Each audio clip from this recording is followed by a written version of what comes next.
ដល់ហើយច្រកទ្វារភ្នំឧដុង្គខាងមកម៉ាយូរ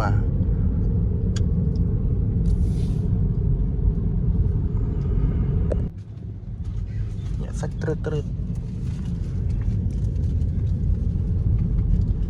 ជួយមើលឈ្មោះហ៎ហែមច័ន្ទតារាដល់ហើយភ្នំឧដុង្គភ្នំមួយទៀតភ្នំព្រះរាជទ្រព្យអត់ទេមកទេ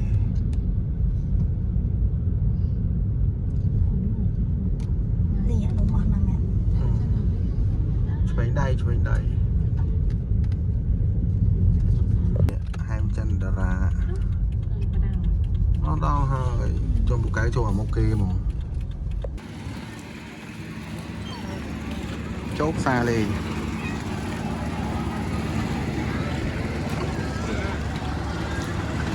Hello YouTube បងមកបងហើយយកនំលៀក ស្រុកចាបបងណា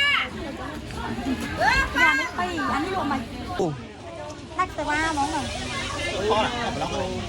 nó blog chấm luộc không ăn rồi mà chiếc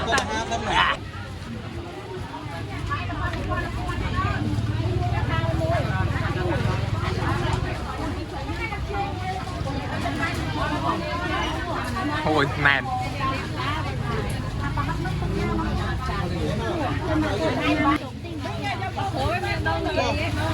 thấy luôn mày năm hạt còn múc thổi thấy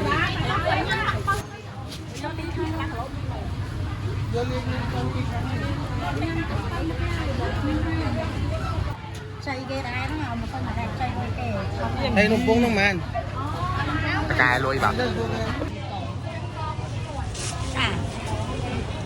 nói quá ê anh đi mà mời tay chốt đi không đi ổn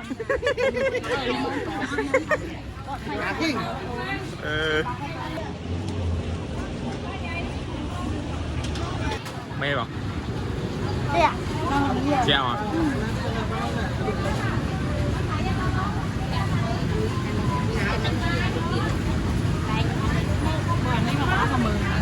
Cho anh đi đây mấy tay nó em đáp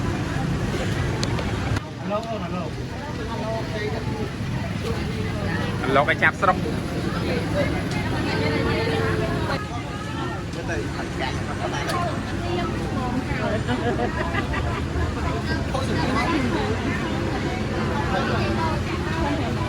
bài mà là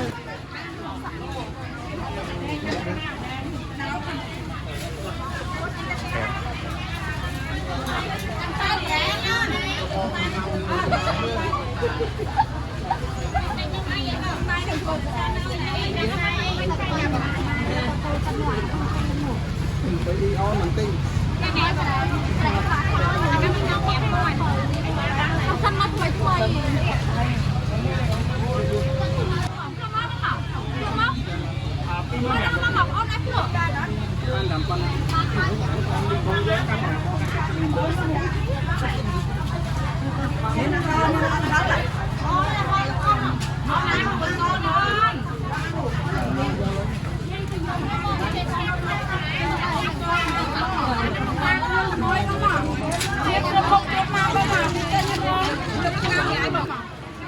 không đó mình chơi đây bọn mua mấy ra mấy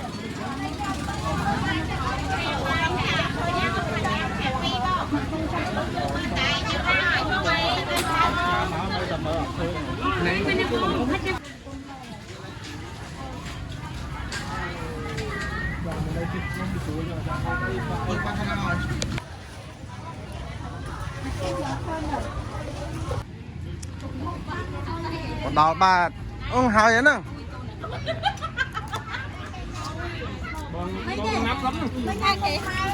thế mày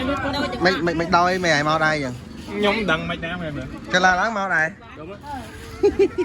Bia sẵn tăng đi mà thằng con không Dung Minh ạ. ta băng con hay mình cho nó Ô bây giờ bằng còn với đăng mô muốn